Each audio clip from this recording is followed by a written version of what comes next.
Marais wengi duniani wameuawa, lakini Rais John F. Kennedy wa Marekani amejaa mazingaombwe sana na mauzauza, hasa katika tukio lake la mauaji kwa sababu moja, risasi moja ilitengeneza miujiza. Kulingana na uchunguzi rasmi wa serikali, risasi moja ilipita kwenye shingo ya Rais John Kennedy, ikapinda hewani, ikamgonga gavana John Connally kifuani, ikamtoboa, ikapita kwenye mkono wake, ikamtoboa tena, kisha ikakita kwenye paja lake. Wengi wanaona haiwezekani risasi moja kufanya uharibifu wote huo na bado ikabaki ikiwa nzima, kwa maana waliikuta ikiwa imekwamia kwenye paja la gavana.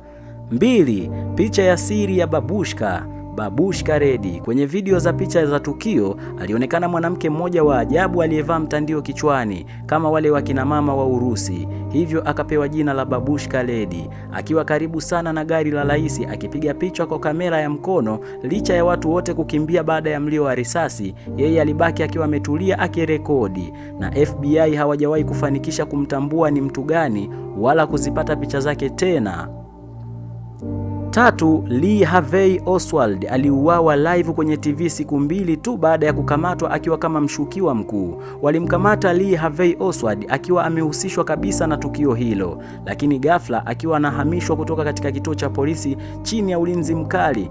Ghafla mmiliki wa klabu ya usiku aitwaye Jack Ruby alitokea mbele ya umati wa waandishi wa habari na kumpiga risasi ya tumbo Oswald, na mauaji hayo yalishuhudiwa mubashara live kwenye TV, mamilioni ya Wamarekani wakiwa wanatazama. Risasi hiyo ikamnyamazisha Oswald milele kabla ya kwenda kuhojiwa na kutoa siri zake za nani alimtuma auwe. 3. Shahidi mkuu alitabiri kifo chake Lee Harvey Oswald, huyu aliyepigwa risasi, maana siku aliyokamatwa alikuwa akisema mimi ni chambo tu, akimaanisha kwamba ametumiwa tu kufunika ukweli na kwamba kuna watu wengine wakubwa nyuma ya mpango huo kabla ya yeye mwenyewe kuuawa saa chache baadaye. 5. Tukio jingine la kusikitisha au la kustaajabisha ni kwamba ushahidi wa Umbrella Man, mtu wa mwavuli. Siku hiyo ya mauaji, hali ya hewa ilikuwa safi kabisa, jua likiwaka, hakuna dalili ya mvua, lakini kuna mwanaume mmoja alisimama kando ya barabara akiwa amefungua mwavuli mweusi mkubwa katikati ya jua, sawia kabisa na eneo ambalo JF Kennedy alipigwa risasi. Wananadharia wanaamini mwavuli huo ulitumiwa kama ishara maalumu ya wapigaji wa risasi. Namba 6. Ubongo wa John F. Kennedy ulipotea kimiujiza. Namba 6. Ubongo wa John F. Kennedy ulipotea kimiujiza baada ya uchunguzi wa maiti ya JF Kennedy postmortem. Ubongo wa Rais Kennedy uliwekwa kwenye chombo maalumu na kuhifadhiwa katika kumbukumbu ya taifa, National Archives. Hata hivyo, mwaka 1966 iligunduliwa kuwa ubongo huo pamoja na picha kadhaa za kitabibu zilikuwa zimetoweka na hadi leo haijulikani zilipo, jambo linalozuia madaktari wa sasa kufanya uchunguzi wa kina na wa kisasa zaidi jinsi risasi ilivyoingia.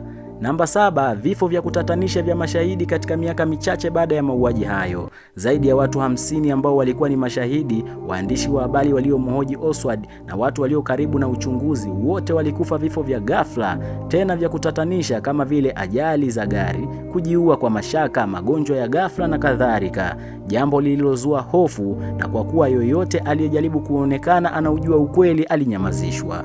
Namba 8. Abraham Zapda aliyerekodi kwa bahati mbaya video maarufu na ya wazi zaidi inayoonyesha sekunde halisi za mauaji ya JF Kennedy. Ilirekodiwa na raia mmoja wa kawaida aliyeitwa Abraham Zapda, ambaye alikuwa ni shabiki mkubwa wa rais, aliyeleta kamera yake toka akiwa nyumbani ya milimita 8 kwa ajili ya kujifurahisha tu, bila kujua kamera yake iliishia kurekodi moja ya matukio ya kihistoria na ya kutisha zaidi duniani. Namba 9. Mapacha wa kushangaza. JF Kennedy na Abraham Lincoln, rais wa kwanza wa Marekani, kuna mambo mengi sana wanafanana na ya ajabu. Mfano, JF Kennedy na Abraham Lincoln wote wawili walikuwa marais wa Marekani walioingia madarakani kwa tofauti ya miaka 100. Abraham Lincoln mwaka 1860, JF Kennedy mwaka 1960. Katikati kuna gap la miaka 100. Pili, wote walipigwa risasi za kichwa, tena siku ya Ijumaa, tena wote wakiwa karibu na wake zao. Lakini pia Lincoln alipigwa risasi ndani ya jumba la sanaa la Ford, na JF Kennedy alipigwa risasi akiwa ndani ya gari lenye chapa ya Lincoln submarine lililotengenezwa na kampuni ya Ford pia. Namba 10, jambo linalofanya mauaji haya pia yawe ya ajabu, mafaili ya siri bado yamefichwa hadi leo. Ingawa sheria ilitaka nyaraka zote za mauaji hayo ziwekwe wazi kwa umma baada ya miaka 25, lakini mashirika ya kijasusi ya Marekani kama CIA na FBI yameendelea kuweka vizuizi. Hadi sasa maelfu ya kurasa za siri bado zimefichwa, nyingine zimefutwa maneno muhimu kwa madai ya kulinda usalama wa taifa, jambo linaloacha maswali mengi bila majibu. Hivyo wengine hukatisha na kusema tu waliomuua Rais JF Kennedy yawezekana ni watu wake wa karibu. Mimi naitwa Makaveli.